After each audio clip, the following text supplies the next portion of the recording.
महामहिम राष्ट्रपति जी ने अपने अभिभाषण में प्रयागराज में चले महाकुंभ की भी बात की और वैसे ही मिडिल क्लास की भी बहुत बात की। तो इस मिडिल क्लास के नजरिए से महाकुंभ क्या है, इस पे कुछ पंक्तियां लिखी है, वही पंक्तियां मैं सुनाना चाहूंगा। आजकल खुद के हिंदू होने पर मैं कुछ ज्यादा ही गौरवान्वित महसूस कर रहा था। आजकल मेरे हिंदू होने पर मैं कुछ ज्यादा ही गौरवान्वित महसूस कर रहा था। हालांकि मेरे हिंदू होने में मेरा खुद का योगदान कुछ भी नहीं था, लेकिन सनातन की समृद्ध परंपराओं में मेरा अटूट विश्वास है। सनातन की समृद्ध परंपराओं में मेरा अटूट विश्वास है। वैसे भी देश प्रेमी कहलवाने के लिए हिंदुत्व का प्रदर्शन हो, यह आज का राजनीतिक माहौल है। सनातन के विराट वैश्विक अनुभव के साथ पाप धोने का अनोखा अवसर था। महाकुंभ में सनातन के विराट वैश्विक अनुभव के साथ पाप धोने का अनोखा अवसर था। इसीलिए लाखों श्रद्धालुओं की तरह मैं भी उस दिन प्रयागराज महाकुंभ में था। दिल्ली से आती जमुना में चुनावी जुमलों का प्रभाव, दिल्ली से आती जमुना में चुनावी जुमलों का प्रभाव था।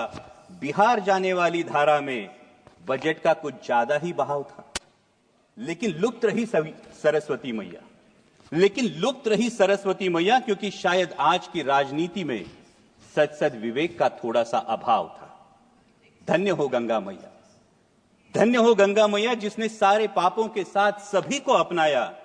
महंगाई, बेरोजगारी और तमाम विफलताओं को किसी ने आस्था की चादर के आड़ छुपा दिया। उसी आस्था के साथ डुबकी लेने वाला मैं ये देख के हैरान रह गया। उसी आस्था के साथ डुबकी लेने वाला मैं ये देख के हैरान रह गया। मुझसे भी गहरे पानी में कोई लगातार गोते खा रहा था। मुझसे भी गहरे पानी में कोई लगातार गोते खा रहा था। अनजाना नहीं था, जाना पहचाना था। वो मेरे देश का रुपया था। वो मेरे देश का रुपया था। नजरअंदाज करते हुए मैंने खुद को समझाया। उसको नजरअंदाज करते हुए मैंने खुद को समझाया। चिंता की कोई बात नहीं, अर्थव्यवस्था तो 5वें पायदान पे है। चिंता की कोई बात नहीं, अर्थव्यवस्था तो 5वें पायदान पे है। तभी कानों में फुसफुसाई गंगा मैया, पर कैपिटा जीडीपी में बालक हम 141वें स्थान पे है। लेकिन ये सब सोचने की मुझे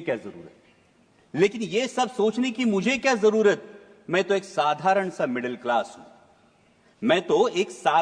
मिडिल क्लास हूं, जो बजट में टैक्स रिबेट देखकर खुश होता हूं, लेकिन रोजमर्रा की चीजों पर 5 से 18% जीएसटी भरता हूं।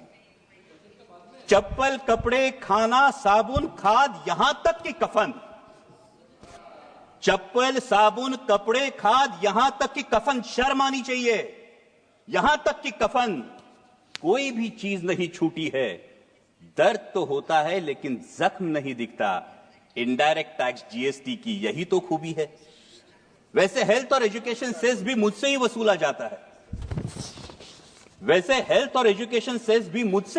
जाता है।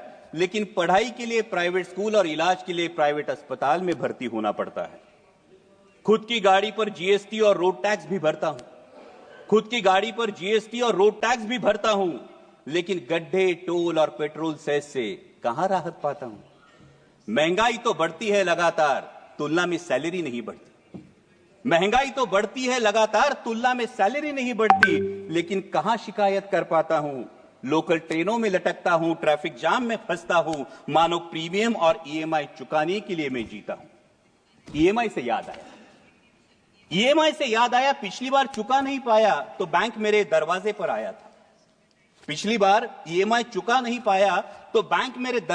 आया था।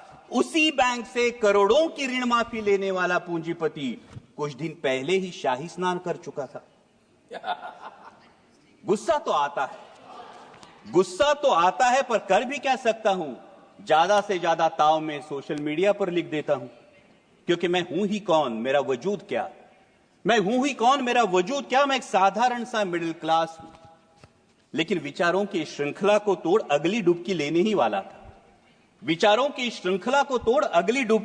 वाला था। तभी कानों पर शोर आया, पुण्य की आस में आया हर कोई, जिंदगी की सांस के लिए भागता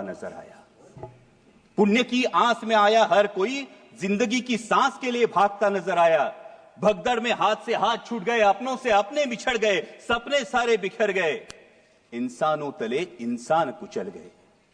हमसे जुड़े रहने के लिए हमारे YouTube चैनल को सब्सक्राइब करें और नई वीडियो की नोटिफिकेशन के लिए बेल आइकॉन को दबाएं।